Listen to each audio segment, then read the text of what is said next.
বাবা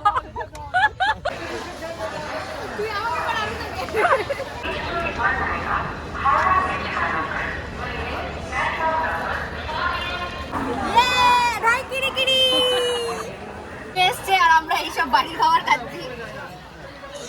জয় জগন্নাথ এই বলে আজকে ভিডিওটা শুরু করছি। কেমন আছো তোমরা সবাই? Welcome back to my channel Promita the simple girl. Puri ঘুরতে যাওয়া সমস্ত ছোট বড় ভ্লগ নিয়ে আমি হাজির হয়ে গেছি, তাই জন্য কিন্তু চ্যানেলটাকে অবশ্যই সাবস্ক্রাইব করে আমার পাশে দেখো। হাওড়া স্টেশন পর্যন্ত পৌঁছতে যে এত কালঘাম ছুটে যাবে আমাদের, আমরা সত্যি বুঝতে পারিনি। এই মা ফ্লাইওভারের উপর উঠতে গিয়ে আমাদের 2 ঘন্টা বেশি লেগে গেছে। উবের, ইনড্রাইভ, যাত্রী সাথী কোনো কিছু বাদ দিইনি, একটার পর একটা ক্যান্সেল করেই যাচ্ছে। ফাইনালি এই গাড়িটা আমরা পেয়েছি। তো আমরা মোটামুটি ওই 7টা 15-20 নাগাদ বেরিয়েছি বাড়ি থেকে, আর সায়েন্স সিটি পৌঁছাতেই তো আমাদের প্রায় 2 ঘন্টার উপরে লেগে গেছে। এত জ্যাম, উড়ে বাপরে! কারণ সেদিনকে তো ছিল 24 তারিখ, পরের দিন ক্রিসমাস। বাপরে বাপ, কি জ্যাম কি জ্যাম! তার উপর সায়েন্স সিটির গ্রাউন্ডে হচ্ছিল মেগা ট্রেড ফেয়ার, ওই জন্য তো গাড়ির এত পরিমাণে জ্যাম, উড়ে বাপরে। দেখো এখনো প্রায় আমাদের 33 মিনিট দেখাচ্ছে। মা আর দিদা তো প্রচন্ড টেনশন করছিল, বলছে আমাদের আর যাওয়া হবে না। ওদিক থেকে বাবা বলছে এর থেকে মনে হয় ট্রেনে করে চলে গেলে আমাদের অনেক কম টাইমে আমরা পৌঁছে যেতে পারতাম।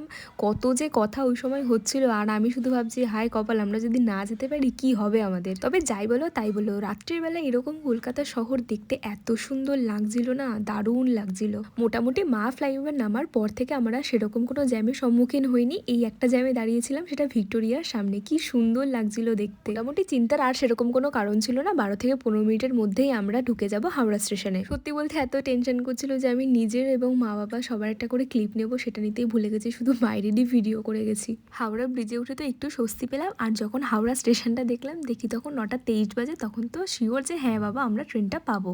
পৌঁছেই আমাদের সমস্ত সিটগুলো জামাইবাবু বুঝিয়ে দিচ্ছিল, কারণ আমার আর অর্পিতার দুজনেরই আরএসসি হয়ে গেছে, তো আমরা দুজন একসাথে শেয়ার করে যাব। এই দেখো লাগেজ থেকে বুঝতে পারছো, এই যে আমাদের পুরো টোটাল গ্রুপ। ট্রেন ধরলে হাই করে দাও, হ্যালো 7:15 ধরে সবাই এইটা আছে না। হ্যাঁ আচ্ছা এসেই পরিমাণ হালদার তো। হ্যাঁ আপনার মাধবী হালদার। হ্যাঁ কত নম্বরের ট্রেন দেবে তখনও আমাদের অ্যানাউন্সমেন্ট করেনি, তাই জন্য এদিক ওদিক ঘুরে বেড়াচ্ছিলাম। আর তখনই হঠাৎ করে আমি একটা জিনিস দেখলাম, স্টেশনের মধ্যে গাড়ি। কোনোদিনও ভাবতে পেরেছো? হ্যাঁ এই দেখো চোখের সামনে দিয়ে যাচ্ছে, দেখতে পাচ্ছ? আমি তো দেখে পুরো অবাক, আমার সাথে মা ছিল, মাও দেখে অবাক। এই দেখে আমি আর মা বলা বলি করছিলাম হয়তো কেউ স্পেশাল তাই জন্য এইভাবে গাড়ি করে আসছে, আর আমরা শেষ পর্যন্ত দেখছিলাম যে কোথায় গেল গাড়িটা। সেসব কথা বাদ দাও, আমাকে দেখে খুব টায়ার্ড মনে হচ্ছে বলো? হ্যাঁ সিরিয়াসলি, অফিস থেকে ফিরে এসে মাত্র 1 ঘন্টার মধ্যে কোনো রকম ভাবে রেডি হয়ে আমরা বেরিয়ে গেছিলাম। আর আমার মার করুণ মুখটা দেখো, কেননা মা খুব টেনশনে পড়ে গেছিলাম। আমরা প্রায় 7টার দিকে বাড়ি থেকে বেরিয়েছিলাম, আর ওখানে আমরা পৌঁছেছি প্রায় 9:30। মোটামুটি 1 ঘন্টা ডিস্টেন্স লাগে, তো আমাদের এত টাইম লেগেছে, এত জ্যাম ছিল বাপরে বাপ। তাই মা তখনও পর্যন্ত নর্মালাইজড হতে পারিনি, বলছে যে আমরা যে আদৌ এখানে আসতে পেরেছি, যেতে পারছি, এটাই তো আমাদের কপাল। যাই হোক, মা আর দিদা তাই বারে বলছিল জগন্নাথ দেব ডেকেছে, তাই জন্যই আমরা নাকি যেতে পেরেছি। এই যে আমাদের পুরো গ্যাং, টোটাল 27 জন মিলে আমরা ঘুরতে গেছিলাম। মাসি, পিসি, ভাই, বোন, দাদা, ভাই সবাই মিলে ভীষণ এনজয় করেছি। 23 নম্বরে আমাদের ট্রেন দিয়েছিল, সবাই একত্রিত হয়ে অ্যাটেন্ডেন্স দিয়ে আমরা চললাম যে যা সিটের উদ্দেশ্যে। সারা বছর পরিশ্রম করার পর মানুষ কিন্তু এই টাইমটাই খোঁজে যে এই টাইমে কোথাও ঘুরতে যাব। তো আমাদের প্রায় 4 মাস আগে টিকিট কাটা হয়ে গেছে, বাট এই টাইমটাতে এত পরিমাণ টিকিট বুকিং হয়েছে যে আমাদের তখনও প্রায় 5-6টা সিট কিন্তু আরএসিতে ছিল। এই দেখো জেনারেল কম্পার্টমেন্ট, ওরে বাপরে কি মারাত্মক ভিড়, আর প্রচন্ড লোকের মারামারি চলছে সেখানে।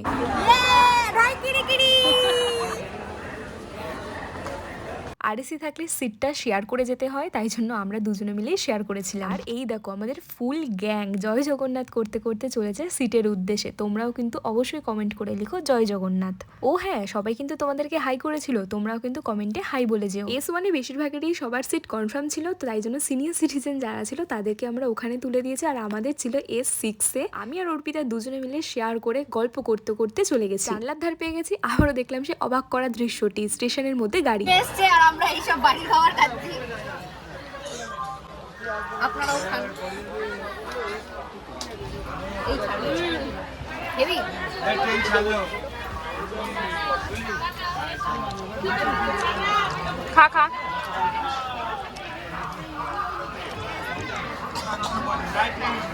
জয় জগন্নাথ, জয় জগন্নাথ। এই হর্ন ছাড়া ছেড়ে দিল। একদম রাইট টাইম 10:35-এ আমাদের ট্রেন হাওড়া থেকে ছেড়ে দিল। সবাই জয় জগন্নাথ করতে করতে এগিয়ে চললাম।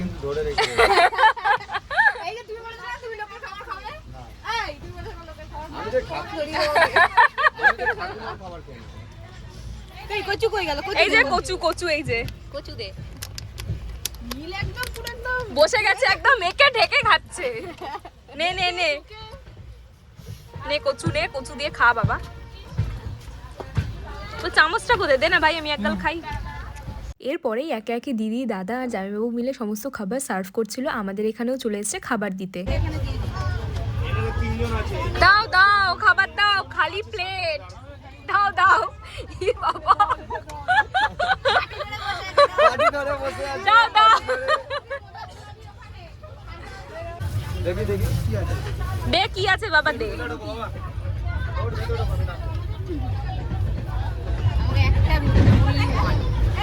হ্যাঁ এই তো রুটি দিচ্ছি। হ্যাঁ এই তো দিচ্ছি দিচ্ছি। তোর কটা? এক দুটো দে।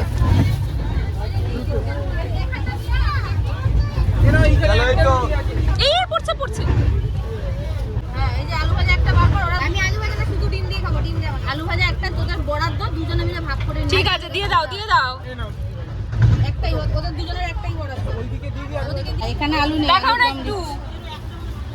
হ্যাঁ ঠিক আছে। এগুলো কি সব রিল হবে নাকি? Yes. হ্যাঁ। চিয়ার্স। দাঁড়া এটা ভাগ করি দাঁড়া। হ্যাঁ হ্যাঁ সেটা।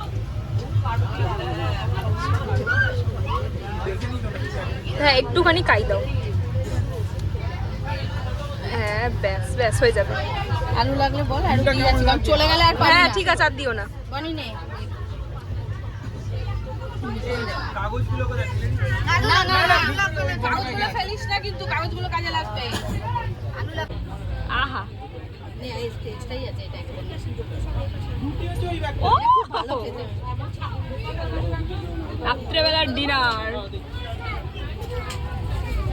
চল হয়ে গেছে, ওদিকে দাও। চলো।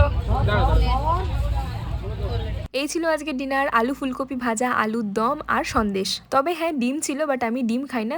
পরে যখন শুনলাম হাঁসের ডিম, তখন আর লোভ সামলাতে পারিনি, তাই আমি অর্পিতার থেকে অর্ধেক নিয়ে নিয়েছি। তখন প্রায় রাত 11:30 বাজে। অন্যদিন এই টাইমে তো আমি প্রায় ঘুমিয়েই পড়ি। এত এনার্জি কোথা থেকে ছিল জানি না। সবাইকে দেখে হই হুল্লোড় করতে করতে আমারও মধ্যে প্রচুর এনার্জি চলে এসেছিল। মজা করতে করতে গল্প করতে করতে রাতের ডিনারটা এখানে কমপ্লিট করলাম। এই যে তোমাদেরকে দেখালাম, এই মিষ্টিটা না দারুণ ছিল খেতে, তাই আমি দিদি থেকে দুটো চেয়ে নিয়েছি।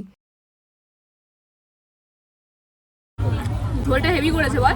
কিসের ডিম নাই? আলুর ঝোলটা ভালো করেছে, হেভি লাগছে। আজকে আবার দুইখানে রুটিও খেয়েছি।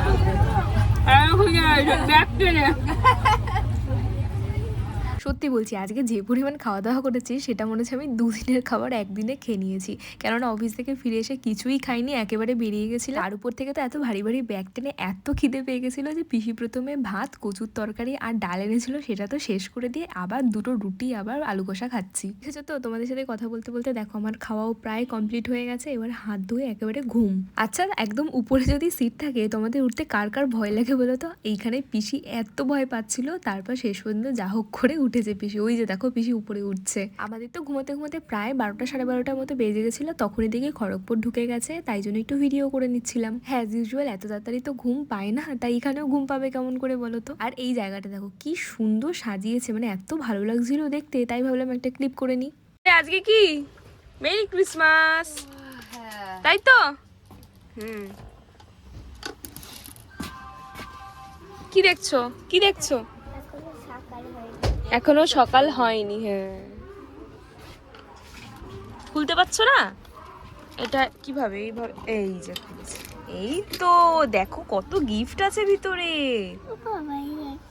হ্যাঁ একটা রবারটা কি সুন্দর। হ্যাঁ আর কি আছে দেখো দেখো দেখো। দেখি এই পারেটা দেখি না ওটা ওরম ভাবে খোলে না।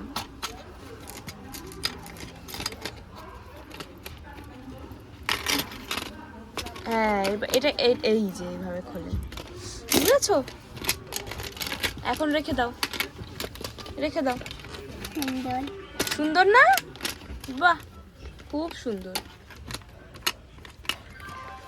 আমাদের সান্তার গিফটটা কোথায়? দাঁড়া আমি ধরবো, দাঁড়া। আমার সান্তার গিফটটা কোথায়? আটকে দাও। লেটার লিখতে হবে। Thank you for watching, tata by.